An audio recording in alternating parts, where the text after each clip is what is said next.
Bom dia, boa tarde, Dom Eduardo. Vamos começar então a nossa entrevista. Queria que o senhor contasse pra gente quem é Eduardo Malaspina. E também gostaria que o senhor contasse pra gente um pouquinho sobre a sua família. Eu sou nascido na cidade de Tabatinga, estado de São Paulo. Sou da Diocese de São Carlos. Eu entrei no seminário em 1982, no dia 7 de fevereiro de 82, há 41 anos. Com 14 anos, eu me tornei, fiz seminário menor, filosofia, teologia, e depois eu fui ordenar, a igreja me deu o sacramento da ordem, né? E eu fui ordenado padre no dia 13 de dezembro de 1991. Foi um marco muito profundo, muito importante da minha vida. Foram 10 anos de preparação para aquele momento. E depois fiquei padre ali na cidade de Jaú, vigário paroquial. Depois fui ser administrador diocesano em Américo Brasilense. Depois eu saí de Américo, fui para Roma, estudei em Roma Ciência da Comunicação Social. Depois voltei de Roma, fui coordenador diocesano de pastoral. Na época era secretário de pastoral, mas os títulos são diversos, mas a função é a mesma. E fui fazer jornalismo aqui na cidade de Bauru, quase aqui perto da gente.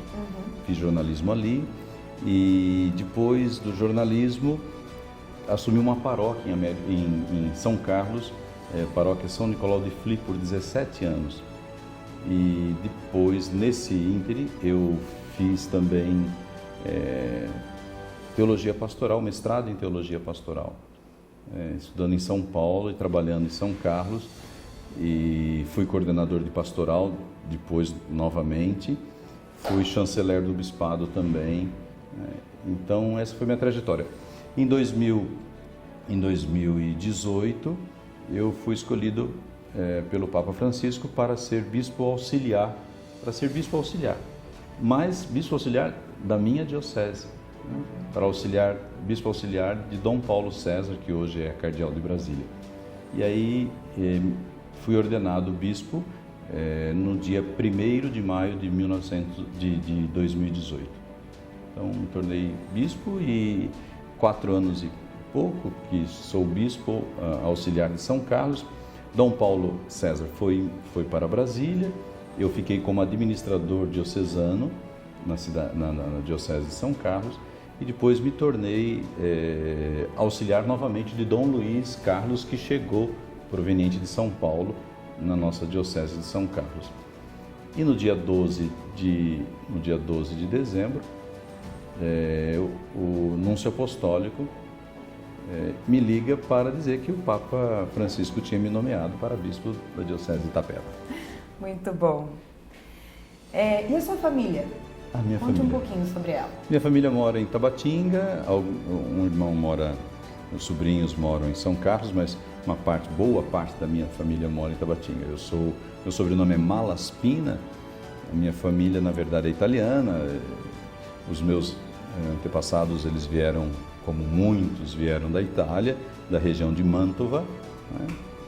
Tem até a cidadania italiana, e a gente tem uma ligação grande, né, com os antepassados nossos, né, aqueles que fizeram história. Porque eu penso e gosto sempre de dizer, tanto para as comunidades como para a vida paroquial, mas também para a vida familiar, se nós estamos onde estamos, estamos nos ombros daqueles que nos antecederam. Porque foram eles que nos ajudaram a gente enxergar mais longe a nossa história. Então, estamos nos ombros deles, né? Porque esses vieram, esses sofreram, passaram os maiores perrengues da vida, né? Numa situação muito atípica, né? E aqui também se achegaram, né? Aqui também tem colônias, né? Colônias de alemães, japoneses, espanhóis, italianos, né? Então, aqui se achegaram, e se estamos aqui hoje até de uma vida um pouco melhor, foi porque esses homens, essas mulheres vieram, né, da Itália, vieram de outros países, para realmente devastar, né, para justamente possibilitar que nós tivéssemos hoje aquilo que temos, né? Muito bem. O senhor contou, né, um pouquinho da sua da sua trajetória sacerdotal, eu queria que o senhor contasse para a gente um pouco da sua descoberta, né? Como foi essa descoberta para a vocação sacerdotal? Olha como é importante, sempre a gente tem que levar em conta as pessoas que nos ajudam na igreja, os acólitos, coroinhas, aqueles que estão ali envolvidos, porque Deus chama através disso, né? É aquela história bíblica de Samuel, fala Senhor, né? Fala Senhor que teu servo escuta, é isso mesmo. Deus sempre chama, eu sempre fui ali, gente que sempre fui desde pequenininho, alguém que estava na igreja, fui coroinha 7 anos, estava ali, mas nunca pensava que eu poderia ser padre. Você tinha um desejo no coração como toda criança, né? Sim. Imagina, eu era uma cidade pequena, Tabatinga, de uma cidade ainda onde o sino da igreja determinava o andamento da cidade, né? A cidade no centro, todo mundo em volta da cidade, né? Todas as atividades religiosas determinavam a vida comunitária, a vida da cidade, né? E eu então nesse período eu fui ajudando, né, o padre na igreja, ajudando ali no altar, e aí veio o chamado, quer dizer, um padre um dia me perguntou, mas você não quer ir para o seminário? Você não quer ser padre? E isso me chamou a atenção. Imagina, eu com 13 anos, né, comecei a fazer os encontros vocacionais, e eu com 14 anos, eu fui para o seminário. Imagina só, quase uma criança, né, mas acho que foi um momento histórico da minha vida, e que respondi, né, assim, sem muito saber, porque a gente tem muitas dúvidas, né, muitas incertezas, né? Eu gosto sempre de dizer que crer não é você ter todas as certezas, é você viver nas suas impossibilidades, é você saber conviver com as suas fraquezas, com as suas misérias, né? Com as suas indecisões, com as suas dúvidas. O nosso Deus é o Deus, não daquilo que está tudo muito certo, né? Tudo muito fechadinho, mas são as impossibilidades, são essas dúvidas e incertezas que Deus vai trazendo no coração e vai nos surpreendendo, porque vai colocando pessoas perto da gente que vai nos ajudando, né, a caminhar. E foi isso que Deus me fez, colocou tantas pessoas boas, tantos anjos de Deus na minha vida, e foram me ajudando a me tornar quem eu sou hoje, né? Muito bom. E agora eu queria que o senhor contasse um pouquinho sobre o chamado ao episcopado. Qual é a missão do bispo? Né? Eu queria que o senhor contasse, né, e como foi esse chamado ao episcopado. Olha, primeiro foi assim, sempre muito surpreendente, né? Nós padres não é que ficamos esperando para a gente ser bispo, ninguém espera ser bispo, ninguém, né? A gente nem fica pensando muito nessas coisas. Nosso desejo é evangelizar, nosso desejo é trabalhar nas paróquias, nosso desejo é fazer com que as coisas aconteçam ali na vida paroquial. Mas quando somos surpreendidos por isso, porque queira ou não, o bispo é o sucessor dos apóstolos por vontade divina, né? Como diz a Lumen Gentium no capítulo 18, quer dizer, ele recebe do próprio Cristo, Jesus, este poder sagrado para santificar, para governar, para ensinar, né? E isso faz com que ele se torne aquele que está à frente, episcopos, é aquele que está vigiando, aquele que está tomando conta para que o amor, para que a misericórdia, para que a compaixão, para que a graça de Deus aconteça e santifique as pessoas. Por isso, eu penso que ser presença de Deus, né, ser bispo como presença de Deus, ser bispo como pai, ser bispo como pastor, ser bispo como aquele que está preocupado, né, e que tem uma tarefa muito bonita de estar preocupado com aqueles que sofrem, daqueles que estão passando por situações tão de vulnerabilidade, situações tão difíceis, né, e mais ainda ser o homem da oração, né, porque o bispo é aquele que reza, numa das suas colunas rezar. O Papa Francisco tem dito isso muito, né, para a gente, né, que a gente reze pelo seu povo e que a gente possa viver esta escola de oração, mas também uma escola de comunhão, de paternidade, né, e que queira muito bem os padres. Tanta missão, né, tantas missões o bispo tem, tantas prerrogativas que a gente fala assim, nossa, mas eu sou tão pequeno diante de toda essa grandeza, né? Mas nós não estamos nunca sozinhos, porque é o Espírito Santo de Deus que nos ajuda. E nós temos sempre pessoas tão próximas que estão nesta caminhada, que faz esse processo de que é uma palavra tão bonita que nós estamos usando ultimamente, que é sinodalidade, né? De caminhar juntos, né? Então, esta igreja que se volta para essa dimensão da sinodalidade, essa igreja que se volta para essa dimensão da comunhão, da participação, da missão, juntos, né? Então, quando eu fico pensando muito sobre essa dimensão, eu fico até muito assustado, porque a gente se sente tão pequeno da grandeza da missão. Porém, a gente nunca se sente só, né? Porque é Ele que chama, Ele que envia, mas nós nunca estamos sós, né? Então, eu ainda acredito que todas as coisas que nós podemos construir nas nossas comunidades, nós nunca podemos ser um aventureiro, mas pelo contrário, sermos pessoas que a gente pode olhar para frente e saber, tem bastante gente caminhando com a gente. E o bispo é aquele que está lá na frente puxando, mas está no meio também junto, incentivando, está atrás, animando quem está com dificuldade de caminhar. Então, a dimensão do pastoreio é bonita porque o rebanho não é nosso, é dele. Nós só estamos aqui para cuidar de um rebanho que é de um outro que é o Senhor. Né? Eu sou o colaborador, por isso que eu chego aqui com essa vontade, com esse desejo de poder ser um colaborador junto com a nossa Diocese de Itapeva, que já há tanto tempo tem caminhado, e que eu venho para somar com todos, com o coração muito livre, com muita disponibilidade, com muito espírito de serviço, com muito desejo de ouvir, com muito desejo de crescer no amor, né?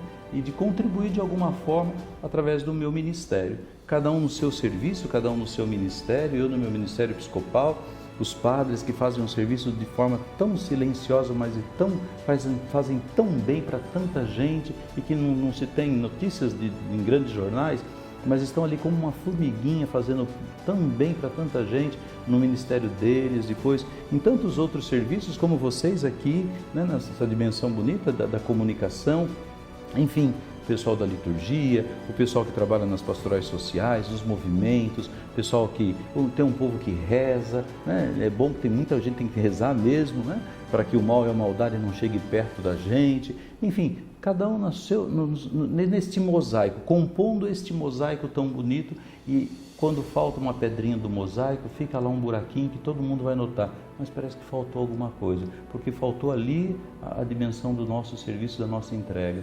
Eu penso que seja mais ou menos isso daí.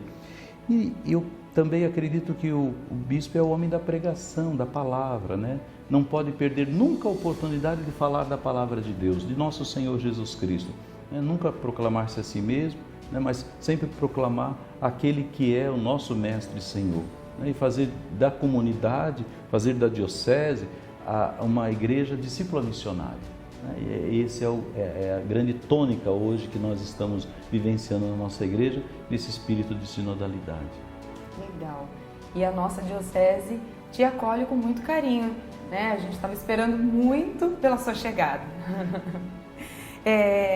E nós estamos muito curiosos também, Dom Eduardo, com o fato do senhor ser o bispo referencial da Pastoral da Ecologia. Para nós isso é uma novidade, né? Para a nossa diocese. Então eu queria que o senhor contasse um pouquinho sobre esse serviço.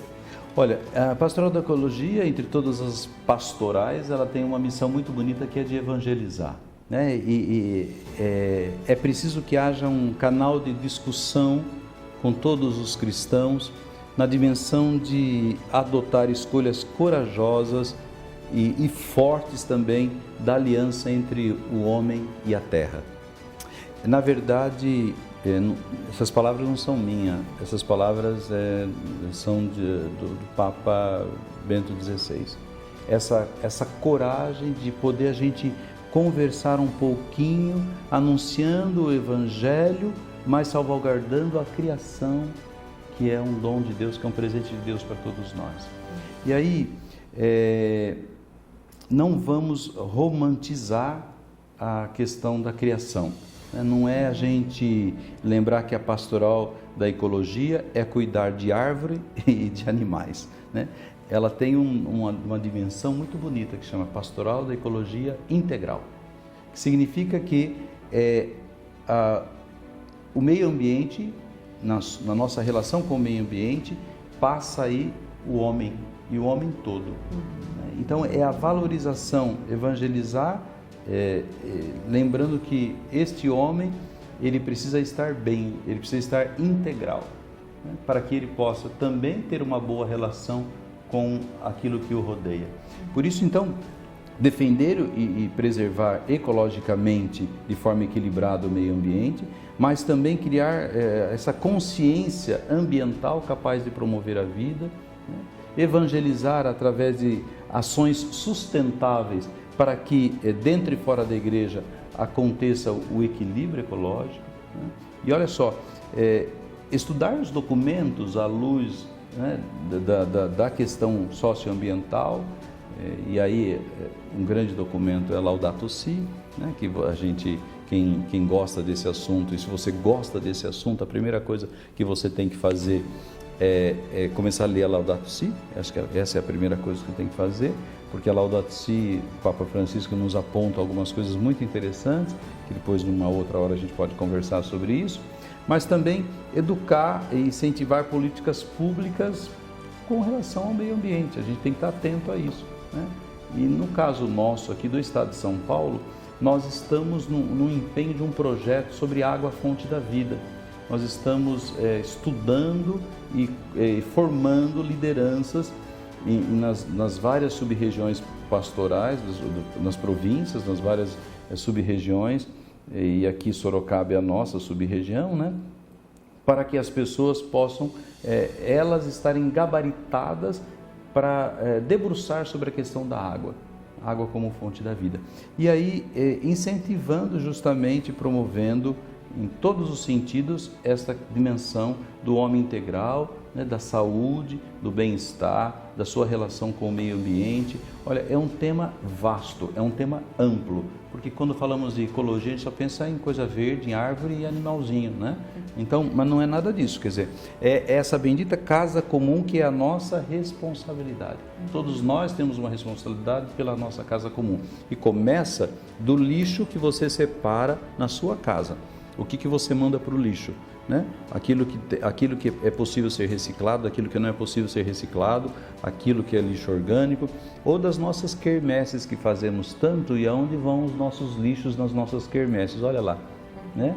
Como que as comunidades nossas têm trabalhado, por exemplo, com o lixo. Esse é um ponto de tantos outros, né? Imagine só então que essa questão da ecologia, ela começou a suscitar tudo isso desde a campanha da Fraternidade 2016, depois 2017 sobre os biomas e a defesa da vida, né? E assim vai. E essa casa comum, quando o Papa lança Laudato Si. Então é uma temática interessante, que vale a pena depois toda uma reflexão, e a gente vai trabalhar muito esse assunto. E eu gostaria, principalmente que nessa nossa diocese nós temos uma diversidade aqui, uma riqueza, né, socioambiental, é uma coisa muito linda, e que a gente precisa ter um olhar atento, porque nós estamos usufruindo dessa beleza, mas daqui a 50, 100 anos, será que vão estar usufruindo daquilo que nós estamos usufruindo, né? Então, nós não somos dono de nada, nós temos que ajudar, né, a equilibrar, né, todo o meio ambiente, e a gente tem uma parcela muito significativa, né, porque se é dom de Deus, é um presente, a gente tem que tomar conta do presente que Ele nos deu, e dessa casa que é de todos, né? É isso, muito bem. E agora, vamos falar um pouquinho da nossa diocese, né? A sua chegada aqui, né? Então, eu queria que o senhor falasse das suas expectativas para os trabalhos aqui, né? E quais serão as suas primeiras ações aqui com os trabalhos? Olha, eu sinto que o bispo não é que ele toma posse da diocese, são as pessoas que tomam posse da vida da gente. Então, na verdade, eu estou aqui se achegando, né, entrando de mansinho, tirando os meus sapatos, porque essa terra onde eu estou é santa, né? Tendo a consciência que Deus chegou muito primeiro que todos nós, né? Ele chegou por primeiro. Eu venho para ajudar e colaborar junto com aqueles que me precederam, os bispos que aqui já passaram, 6 bispos, eu sou o 7º, e venho com o coração muito aberto, né? Venho com a alma tranquila, coração aberto, mãos abertas para trabalhar, né? Os pés para caminhar, para conhecer as pessoas, para visualizar as pessoas, para compreender a história de cada um, os sonhos de cada uma, de cada um. Serei o grande anunciador da grande notícia de Deus, que é da sua misericórdia, da sua graça, né? E o facilitador, porque a gente não pode chegar num lugar para complicar a vida das pessoas. Eu sei que quando chega alguma autoridade, parece que as pessoas ficam nervosas, ficam assim, vamos facilitar, né? Vamos facilitar. E o bispo é aquele grande facilitador, aquele que está ali para facilitar a graça, né? Aquele que está ali para ajudar os irmãos na fé, né? Aquele que está ali para fazer com que as pessoas possam se sentirem amadas e elas possam ver em mim aquele que veio para também encontre nele, em mim no caso, a possibilidade de amar como Jesus amou, né? De servir como Jesus serviu, de sonhar como Jesus sonhou. Então, eu penso que vivemos o desejo de Deus, e o desejo de Deus é que a gente creia e que a gente tenha a vida no nome dele, né? No nome do seu Filho Jesus. E eu sinto que esse é um momento muito oportuno, porque depois que eu fiquei padre numa região lá do centro do estado de São Paulo, Deus me mandou para cá, para a Diocese de Itapeva. Eu nunca tinha vindo para esses lados, não conhecia essa região, que achei muito bonita a primeira vez que cheguei. A impressão que eu tive foi das melhores impressões que tive aqui, né? E aí, vocês são a porção escolhida que Deus me confiou. E eu fico muito feliz, porque até disse isso ao Núncio, quando ele me ligou no dia 12 de dezembro, Nossa Senhora de Guadalupe, dizendo para mim que o Santo Padre tinha me escolhido para bispo daqui. E eu falei para ele assim, olha, Santo Padre, Excelência, que é o Núncio Apostólico, diga ao Santo Padre que eu tenho uma coisa em meu coração, se o senhor não disser, não faz mal, que eu escrevo para ele, falando que eu tive que escrever para ele, dizendo que eu aceitava. Ao meu coração, que é um pensamento de São Francisco de Sales, que é onde Deus te plantou, que é aí que você tem que florescer. Então, se Deus está me plantando aqui, é aqui que eu quero florescer. Florescer com todos aqueles que estão aqui plantados já há tanto tempo, que estão florescendo, né? E aí eu venho realmente de coração muito aberto, né? E tem sempre uma intenção muito, muito importante no meu coração e muito preocupante, que é devolver a dignidade e fazer de tudo para que as nossas ações possam devolver a dignidade àqueles que perderam a dignidade, aqueles que estão vivendo situações limites, aqueles que estão sofrendo, aqueles que estão passando por situações tão difíceis. Então, essa também é uma missão, junto com tantos trabalhos que nós aqui vamos executar, estar assim, sensível à dor das pessoas, né? Por isso, então, que venho com essa disponibilidade, carregado de muito carinho, né? De muito zelo, de muito cuidado, né? Agora querendo escutar muito, querendo conhecer, querendo que você repita seu nome pelo menos umas 7 vezes para eu aprender, né? Porque é assim que acontece, depois que você repete seu nome 7 vezes, a pessoa possivelmente ela tenha guardado. Se não guardou é por causa do Covid, porque todo mundo fala assim que a gente, por causa do Covid, não guarda mais o nome de ninguém, mas não tem problema nenhum. Mas para dizer assim que será sempre uma satisfação muito grande poder visitar as comunidades, visitar as paróquias. Eu não tenho preguiça de trabalhar, eu não tenho preguiça de ser presença de Deus, e eu sou realmente alguém que está sempre na ativa, e vai ser muito bom essa experiência que a gente está vivenciando aqui. Claro que é sempre muito questionador, porque a gente pode se perguntar para as nossas comunidades cristãs, quais são os sonhos que nós temos como cristãos? Quais são os sonhos que os nossos jovens têm? Quais são os sonhos que os nossos idosos têm? Quais são os sonhos que a sua paróquia tem? Quais são as visões que os mais velhos têm? E aí, o que você como adulto tem procurado ultimamente? Essas questões suscitam em nós o dado da procura, o dado do desejo, da vontade de querer se colocar diante de Deus, sabendo que a gente é finito, que a gente é pequeno, mas que a graça de Deus é muito maior, porque o Espírito Santo de Deus sempre nos desassossega o cristianismo, e é isso mesmo, é sempre provocativo. Nós não podemos viver um catolicismo de manutenção, de subsistência, de autorreferencialidade. Deixa como está para ver como fica. Não. Pelo contrário, não podemos viver aquela espécie de pausa, de torpor, né, de bloqueio para com os desafios.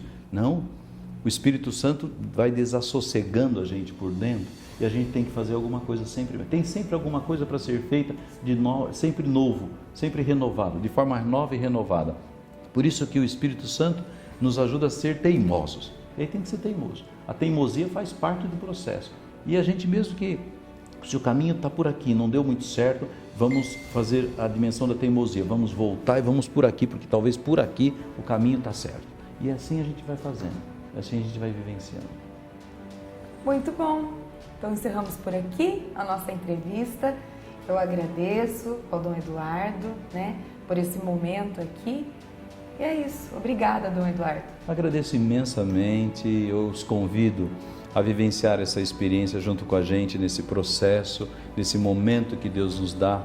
Eu gostaria só de lembrar que nós nunca podemos ter repulsas nenhuma pela humanidade, pelas pessoas, repulsa nenhuma por aqueles que estão ao nosso lado e que precisam do nosso testemunho.